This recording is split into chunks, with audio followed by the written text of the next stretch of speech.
তো তোমরা দেখে ভাবছো যে এত কান্নাকাটি কিসের জন্য? কিসের জন্য এত কান্নাকাটি পুরো ভিডিওটা দেখলে বুঝতে পারবে।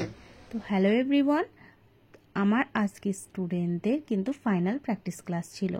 মানে ওদের যখন এক্সাম হয় পুরো ক্লাস শেষে, তার আগে আমি একটা ফাইনাল ক্লাস ফেলি, যেটাতে ওরা কিন্তু পুরো হেয়ার থেকে শুরু করে মেকআপ, শাড়ি ড্রাপিং, ওদের ফাইনাল প্র্যাকটিস ক্লাস থাকে। সেদিন কিন্তু ওরা বাইরে থেকে যেগুলো আমি ক্লাসে নিয়ে আসে, কেউ বা বান্ধবী, কেউ বা বোন, আজকে কিন্তু তারা ফাইনাল টেস্ট হয়। এটা হয় ওদের এক্সামের কিছুদিন আগে। তো সেইটাই ওরা আজকে একে অপরের উপর করে দেখাচ্ছিল। তো দেখো এখানে কিন্তু আমি দল ভাগ করে দিয়েছি। তো প্রথম যে দলটা রেখেছি তারা প্রথম দিন প্র্যাকটিস করেছিল, আবার পরের দিন কিন্তু এরা বাকিদের উপর প্র্যাকটিস করেছিল।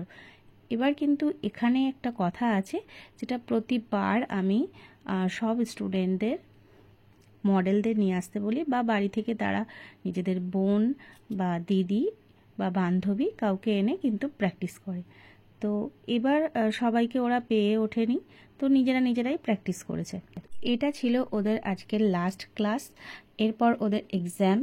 তো সেই কারণে ওরা কিন্তু সবাই খুবই কান্নাকাটি করছিল, এবং তোমরা বুঝতেই পারছো যে এতটা দিন একসাথে থাকলে একটা অদ্ভুত রকমের মায়া জন্মে যায়, যেটা আমার ওদের উপরেও হয় আর ওদের আমার উপরেও হয়। এছাড়া ওরা এতদিন যে একসাথে সবাই ক্লাস করেছে, প্রত্যেকের সাথে একটা আলাদা রকম বন্ধুত্ব, মায়া। তো সেই কারণে ওরা কিন্তু ভীষণই ভেঙে পড়ছিল, সবাই খুব কান্নাকাটি করছিল।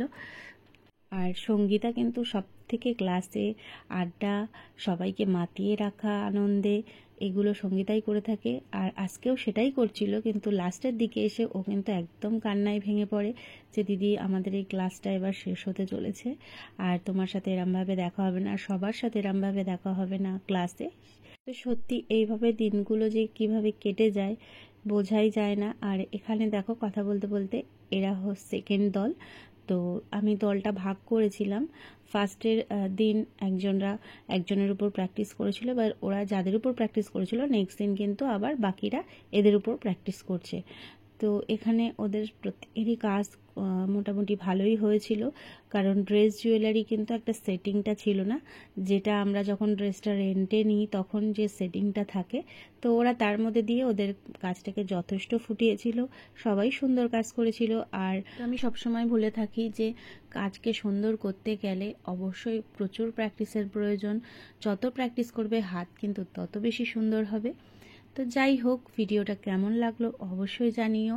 আর তোমরা যদি আমাদের ক্লাসটা জয়েন করতে চাও তার জন্য আমার সাথে যোগাযোগ করতে পারো। আমার কন্ট্যাক্ট নাম্বার হলো 7699770663। আর ভিডিওটা ভালো লাগলে অবশ্যই লাইক কমেন্ট করো। তো আজকের মতো টাটা, আবারও দেখা হবে অন্য কোনো ভিডিওতে।